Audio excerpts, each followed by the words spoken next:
But basically, all UFC bouts are now governed with full adherence to the provisions that are set forth in the Unified Rules of MMA, right?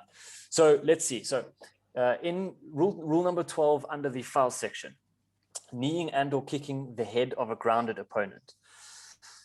A grounded fighter is defined as any part of the body other than a single hand and soles of the feet touching the fighting area floor. So to be grounded, you either have to have both hands that are palm or fists down and any other part of the body touching the fighting area floor. So if you have 2 feet on the floor and both hands palm down or fists down grounded, you are a grounded fighter, and kicks or knees to the head are not allowed, right? So a single knee, arm makes the fighter grounded without having to have any other body part in touch with the fighting area floor. Already this is getting complicated, right? Now, hold on, I'm not even finished.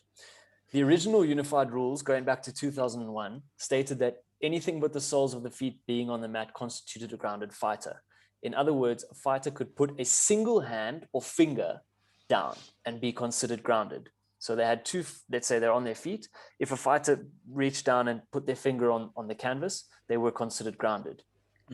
Now in 2016, the Rules and Regulations Committee changed this, and they passed a new rule via a majority vote because of the thought that fighters were gaming the provision and using it to slow down fights and basically protect themselves from, crazy damage and knees and kicks to the head. Exactly.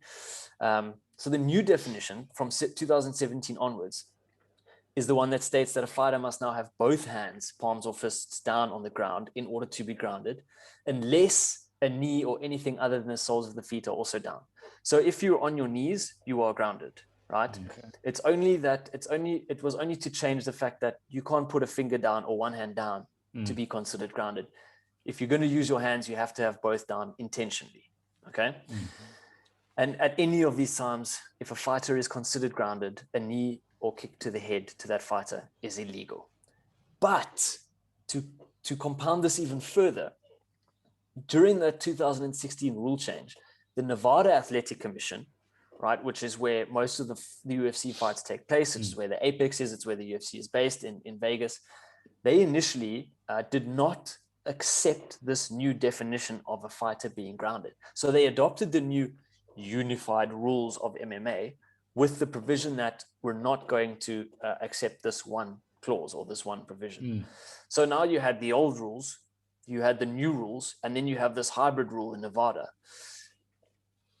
Look, according to both definitions, the fundamental basis of the rule is that 3 points on the ground considers a fighter grounded or downed, which is what Sterling was. If you see, Petr Yan was actually holding both his hands, but he had both his feet on the ground and one knee on the ground at the point that the strike hit. So either way, it's illegal. There's no dispute about the fact that the technique that was executed was illegal.